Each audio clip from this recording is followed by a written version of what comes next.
Off the Record is a show from 88.1 WKNC in which DJs talk with artists about everything from their music to upcoming tours to former bandmates' birthdays. Make sure to follow WKNC on SoundCloud and Tumblr so you never miss a beat. Enjoy.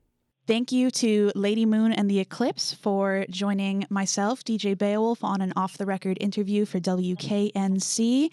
We are going to be talking about their music creation, personal styles and influences, as well as their upcoming show for the Raleigh audience at Neptune's. More discussions on that to follow later. For everyone who's present for the interview, if you guys would like to introduce yourselves, that would be fantastic. Yes. Hello, I'm Kanda Padilla, a.k.a. Lady Moon, singer-songwriter, lead singer-songwriter. Hi, I'm Arlen. I play keyboards in the band. I'm Ken. I play the drums. And I'm Tongu, and I sing backup vocals. But you guys aren't the complete band, correct? There's two more members? Yeah. And who are they and what do they do? Kula is backing vocals, and Jonathan is bass, and they're doing laundry. Well, laundry is probably one of the most important things to do during tour. Y'all are in Nashville at the moment. How far are you into this current tour cycle? We're about halfway in, just about halfway. So we started in Brooklyn last week in our hometown, and then came down through Virginia and Asheville and Knoxville, and now we've landed in Nashville. And this is for the the summer solstice tour that you're doing, correct? Eclipse season. The Eclipse season. Obviously, other than the name of your group, what was the reasoning for scheduling these tours around the summer eclipse season? Well, I created the name for the band and kind of the idea about 10 years ago. My name means the moon. Gonda means the moon in Lingala, which is the language of the Congo. And when I first started the band, I automatically wanted it to be called Lady Moon and the Eclipse, because I felt like, I'm the moon, the audience is the earth, and the musicians are the stars, and so they're like the sun.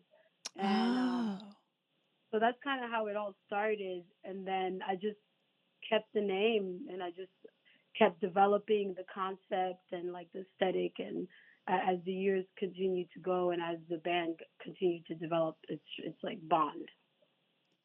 I think that's a really beautiful metaphor in terms of calling the audience the Earth. Of course, they're representative of the Earth, as the planet entirely, but being the ones to which you direct your light is a very cool set of imagery that you use for that. I guess just for an interesting background discussion, were there any other names that you were even considering? No, that's literally the first thing that came to mind as soon as I... That spark of genius.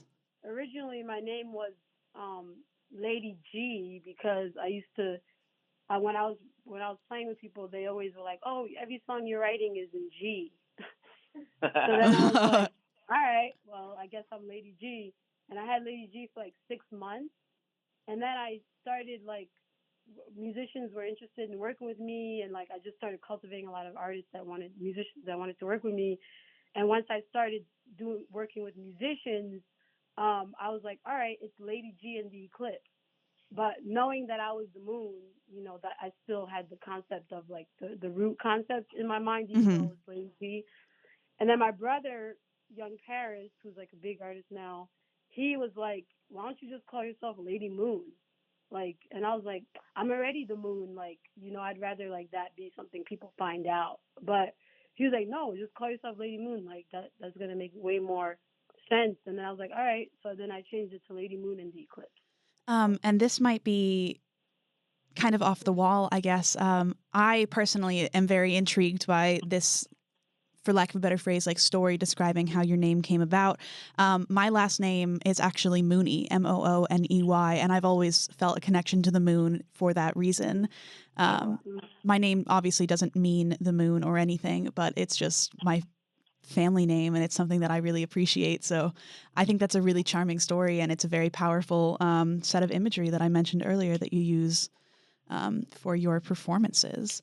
As far as your performances go, I believe you do this like Eclipse tour every year, correct? We've been doing it every 6 months actually, because the eclipse season is about every 6 months. Right, because there's the summer and winter eclipses, correct? Yes. Do you ever get a break ever? Well, the first one we started in 2016, in the fall of 2016, and we've just been working really hard to just to continue being consistent and catching every eclipse season. So And no, sorry, you continue. I apologize. no, yeah, it's definitely been really challenging because it's not easy to like manage other lives. Like everyone in the band kind of has their own life and their own like art and skills that they do. So it's definitely like a challenge to be like, all right, like, sacrifice, a couple of weeks to do this eclipse season. So some eclipse season tours are literally like a weekend or two. Mm-hmm, mm-hmm. It's not like what we're doing now, which is the whole 2 weeks or more. So yeah, it's a challenge, but everyone has been working with us and making it happen. I can't imagine how much work goes into putting on these tours and suspending your entire life outside of making music. Are these tours backed by any broader record label, or are you doing them like DIY style?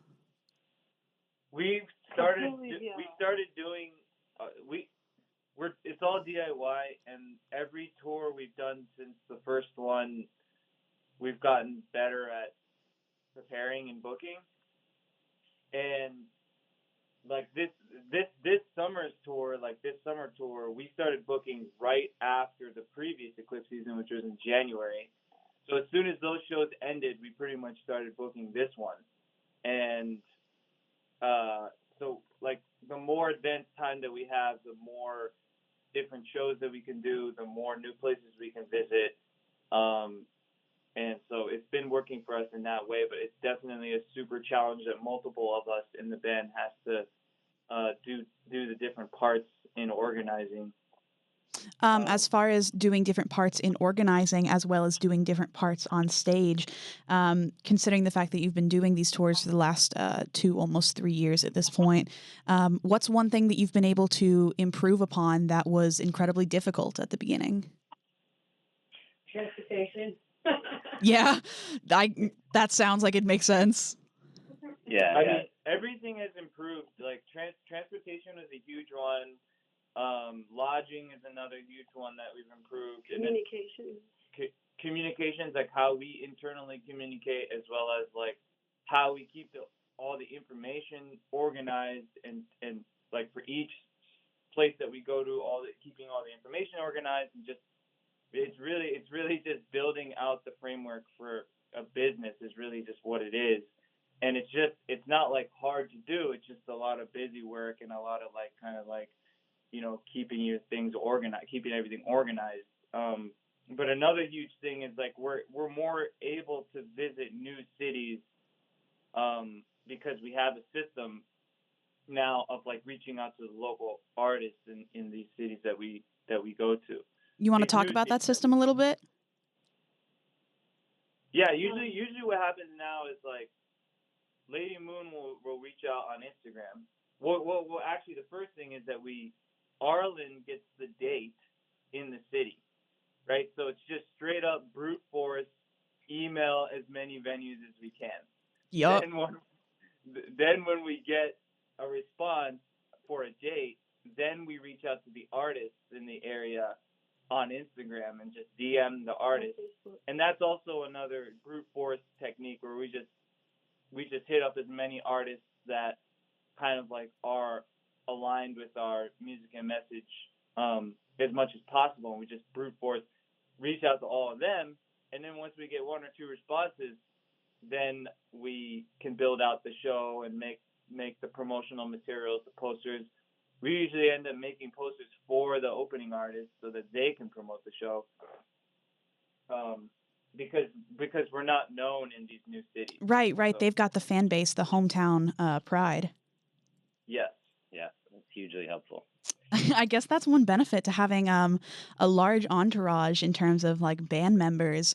You can kind of like have one person do a little bit of everything, and that gets the job done. Yes. Yeah. Although the system is always changing. Like even though we just outlined how we did this the past couple tours, like we might find that we need to improve it or something needs to change, and it's always changing and improving. Of course, and being able to recognize that there's going to be like a need for consistent change is a great skill set to have, because oftentimes artists will go in and they'll be like, all right, this is what works, this is what we're going to do, and it can create stagnance, like you won't improve or get any better in any aspects of music making, touring, or just simply like you said earlier, creating a business around your marketable art. So being cognizant of that is something you should be super proud of. I mean, you guys seem like you're really on top of it. So kudos to you.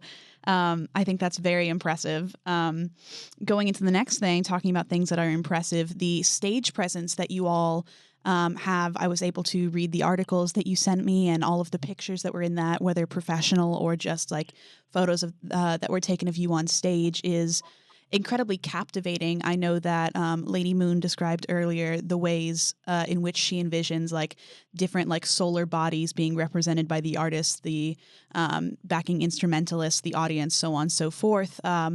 But when looking at yourself as a visual piece other than just audio creation, what aspects do you take into account when, I guess, creating how you want to present yourself? Yeah, so I don't know. I kind of grew up in theater, and my parents were artists, and me and my sisters, we also grew up in a traditional African dance company, and my dad, he used to make like all like the costumes. He used to make the costumes, and he used to tell us that like performing is a sacred act, and we always had to wear full regalia, face paint, like everything, because this is a sacred act, and you are also sharing a performance. You're sharing culture, sharing traditions with the people, and so I don't know. When my father passed away, I kind of felt like it was very important to incorporate that into whatever art I'm doing, because we don't really do the traditional dance anymore. Well, we do it, but we don't do it as much as we used to do it. Mm-hmm. And I felt like I wanted to find a way to incorporate that same magic in my own style in the project that I'm leading. And so yeah, I make all the costumes, and when I'm thinking of it, I'm always thinking of like something that represents like an infinite pattern, or something that will make people feel like, oh wow, this is like amazing. It's so beautiful. It's so magical, and this is the same experience people would get when they would see us perform in the traditional dance. It's like, wow, this is amazing. This is magic. We've never seen this before. Like, I want to give people like a real like cosmic experience, like a real experience that they may never experience in their lives. Like, I want it to be special. And so, yeah, that's kind of like where that comes from. To add on to that, I will say when we're backstage getting ready and putting on these outfits and painting our faces, it gives this amazing feeling that like we're about to do something like important. And music is so important in this world, and performance is, and the costumes that Lady Moon develops puts us in that like kind of that zone, that meditation before we go out on stage, and it really makes the whole experience special for us as well. So just from listening to that, I have so many questions that I want to ask, and then I could go off tangentially into any of them, so I'm just going to go in order. Referencing your Congolese like traditional dance background, Lady Moon, obviously other than yourself and your sisters, not everyone in the group is of Congolese descent. I apologize. I know that the language is Congolese, but I didn't know how to describe the ethnicity of someone from the Congo. How do you communicate the significance of those traditional family values to someone else who hasn't grown up like that, and in order to incorporate it into the art that all of you are making? Hmm. Well, honestly, the way that I see the world, I feel like all cultures carry that tradition. All cultures carry those colors and that magic and that history. And to me, it's like we're all the same. It's just that I grew up in and with those roots. I grew up with those parents that showed me that this is where we are, and I feel like that is a part of the other members of the band. Like I'm just here to inspire that more out of them, to inspire them to also channel their roots and their culture, to see that, wow, like my history is magic. My history is colorful. It is authentic. It is culture. It is tradition. Like we all share that. So I feel like even though it's for us as Congolese, like I believe that all people on this planet share really strong roots and culture and tradition and that kind of like historical magic. So we're all in it, and I was just privileged and blessed to have parents that kind of like raised us in it, like like in that on that platform. Hmm. I know that you mentioned your father had passed away, but has your mother been able to see this incredible performance that you do? I imagine it must be like deeply touching to know that her children are carrying on this like traditional lineage. Yeah, yes, my mother does support, and she's very proud and very supportive. And my father also got to experience some of it. He hasn't experienced it to the level that it is now, but he is experiencing it. Like he's experiencing it That's every day. beautiful. And but like as a physical form, he the last performance he experienced was actually a really big performance because I won a contest because I was studying music at Hunter College in 2012. In 2012 when he passed, but I won a contest that spring, and I opened for a big artist called Wale, and it was just like a really big event. There were like thousands of students in the audience, and I won a talent show, and I got to I was featured on BET 106 in Park, and then I also was rewarded an opportunity to open for this spring concert at Hunter College, and my dad saw that, and that was the biggest performance that he ever saw me do. And I know that he felt like, wow, this is where my daughter's headed. Like, she's really trying to go there. So Hmm. I really believe that that was like one of the biggest performances I've ever done, and was to open for like artists like that with such a big crowd. And my dad saw it, so he really did get to see in physical form like my potential. And but I believe that he's still with us and he's still seeing it. And sometimes I actually feel like he communicates to me and tells me like that how proud he is of me and all that I've done, and how consistent I've been, and how I've been able to overcome so many challenges in life, like in this passionate and like compassionate and patient way. Thank you so much for opening up and being so raw and exposed there. I didn't mean to come across as invasive or prying into you too much. So thank you for sharing those personal manifests with me. Yeah, it's Um, okay. Going on to the next thing, when sharing your art with other people, what kind of feedback have you received? And can you just discuss, I guess, like audience interactions when recepting your music? Well, I mean, we could all answer that. I'm just gonna Anyone say can, that, yeah, of course. yeah, people definitely are like, they just didn't expect it, and they come to us saying things like, "Wow, I was in tears," or I just that was such a spiritual experience," or I like you guys are gonna be big. You guys need to be. Yeah, I'm sending you so many blessings. Your messages are very healing. They're very inspiring. Like what you're doing is gonna change the world. You have a heart of this. You have like it's just so much. It's like so many uplifting and like positive affirmations that are coming from the audience. And I don't know if anybody else wants to share. Like, Yeah, a lot of what we hear is like, I needed that, or like, we need this, Mm. like as if it were something that something that we happen to be creating that's in demand, but people didn't know that they needed it or wanted it. So and that's surprising. That's surprising to us because we're just doing it. We're just doing it because we like to do it. But then to get the response of like it was like a spiritual or therapeutic or an experience that was needed for their life is profound. Would you say that you intend to create this spiritual experience, or is it more of a release of catharsis of what's already in you? I think we're just doing it just because we like. Just we're not out to. We're not out to I don't think we're necessarily out to like we're going to heal people.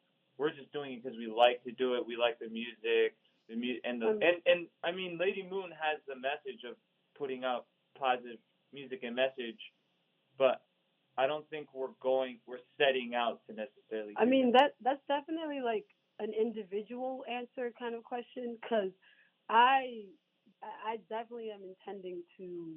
I feel like with my messaging and the lyrics that I write, and the way that I like feel the music kind of manifesting, is to heal people, is to make a difference, is to inspire people, is to awaken people, and to make them see that and feel with the music that we are more. Like I feel like it's to give them an other experience so that they can understand that there is other. You know what I mean? We're not just one thing. We are more than that. And so we do kind of, I feel like, everybody in the band is like, even for Ken to say that, it's like, yes, we are very unique, and we do want to do things in our own unique kind of ways individually. Like we want to, approach it in a very unique and way that creates identity and who we are as musicians. But also, like, I feel like collectively, when we create, because it's so unique and it's so different, we're really like, kind of creating this identity within ourselves. The music ends up sounding like that. It ends up sounding like its own thing, which again is also, even if that's not intentional, it's like kind of like a spiritual. It's a part of the spiritual experience that people feel when they're like, wow, this is so different. This is something we've never heard before. Like, where are you guys even from? Like, that's definitely a question we get a lot. Like, wait, where are you guys from? Even though I'll say it on stage, I'll be like, he's from Japan, he's from France. Like, I'll tell people like where we're all from, but then after the set, they'll be like, wait, where are you guys from? Like, as if we're like from another planet. Yeah, from the moon. So it's really interesting. Yeah. I imagine that getting all of these like responses, whether requited or otherwise, as empowering and amazing as that might be, do you ever feel as though it can be a burden at times to meet those expectations and or exceed them? Yeah, there's the burden part that I feel is that, I feel like the world is awakening, and that we are coming to like a consciousness of healing and aligning ourselves, our mind, body, and soul, and just like, eating healthier, understanding that, there are stresses in the world, and that we need to identify with them so that we can take care of ourselves. Like, I feel like people are starting to awaken to that, but there's still like such a small percentage of people that are coming to that awakening.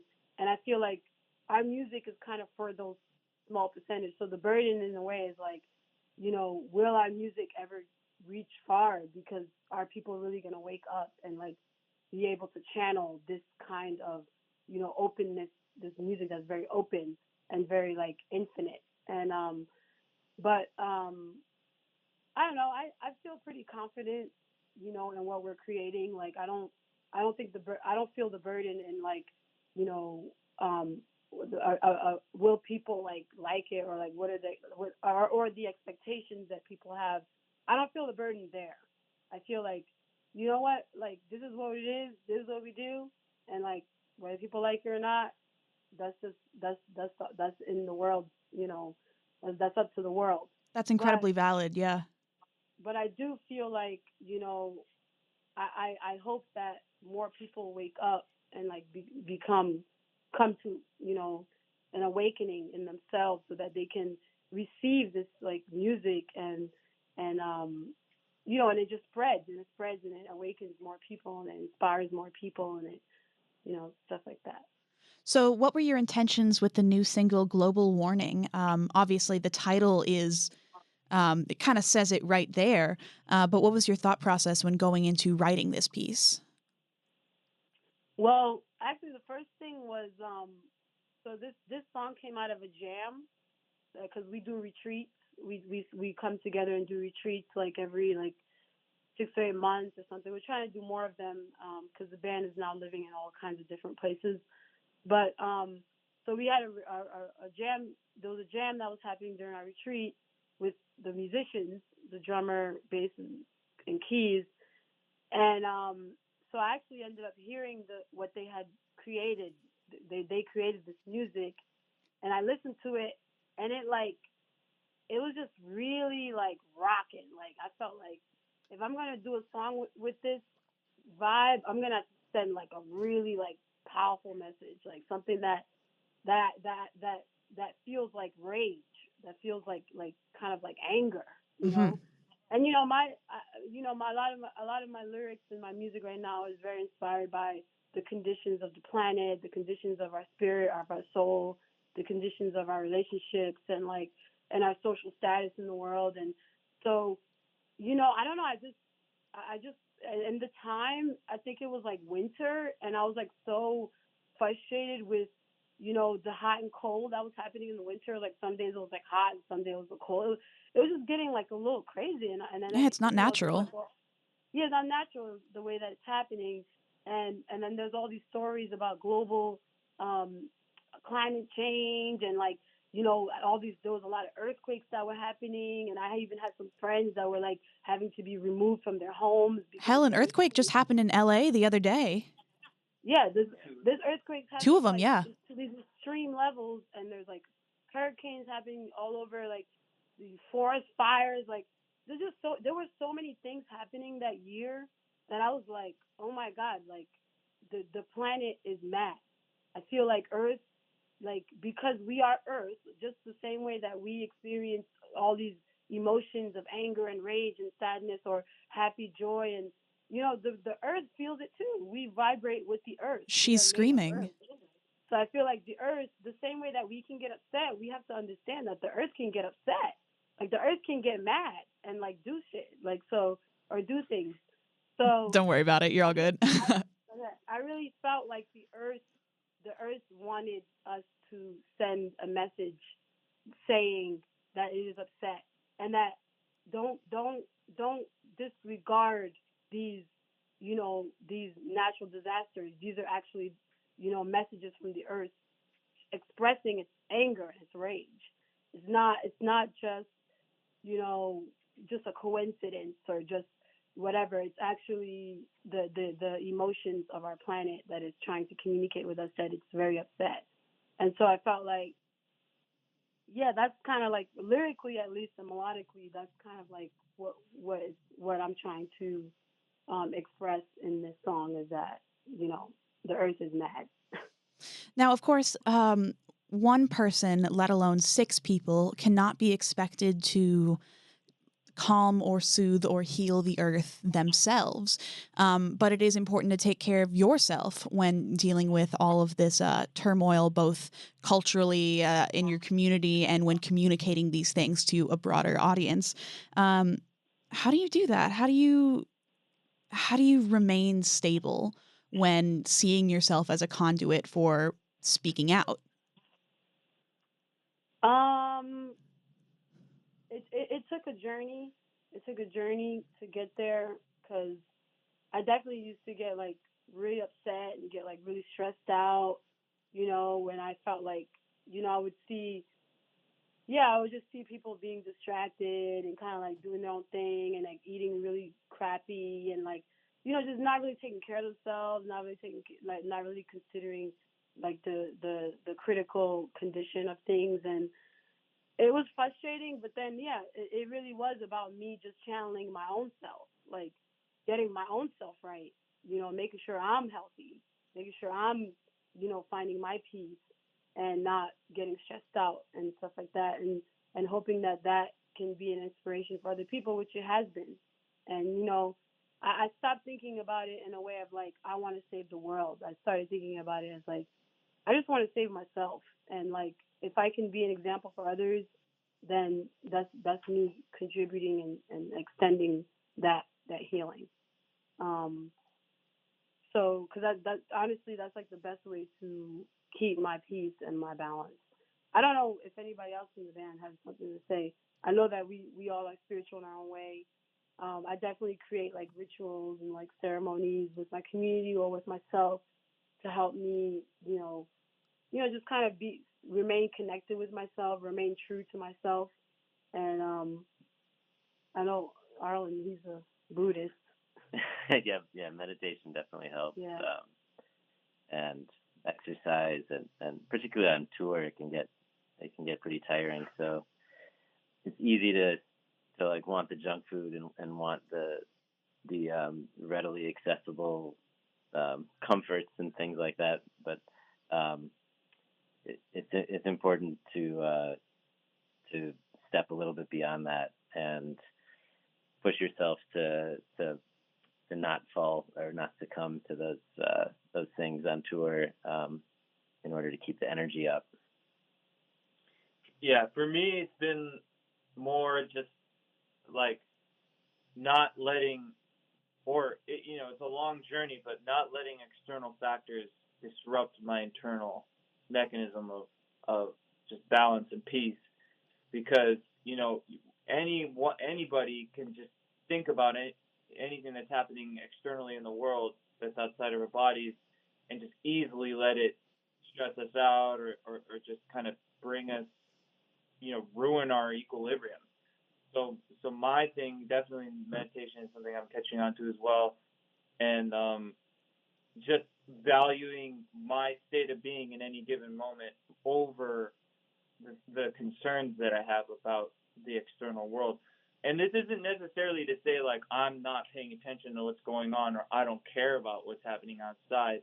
It's that I'm just not I'm aware of it and I care about it, but I'm just not letting it ruin my day is like the Of practice. course, you can't do anything if you are incapacitated or unhealthy in any way because of the external factors that can be degrading, and so many horrible, horrible things happen on a daily basis. And being a band of I apologize for stuttering. Being a band primarily made up of people of color and with a woman as the front woman and comprised of several women other than her, it can, I imagine, subject you to a lot of the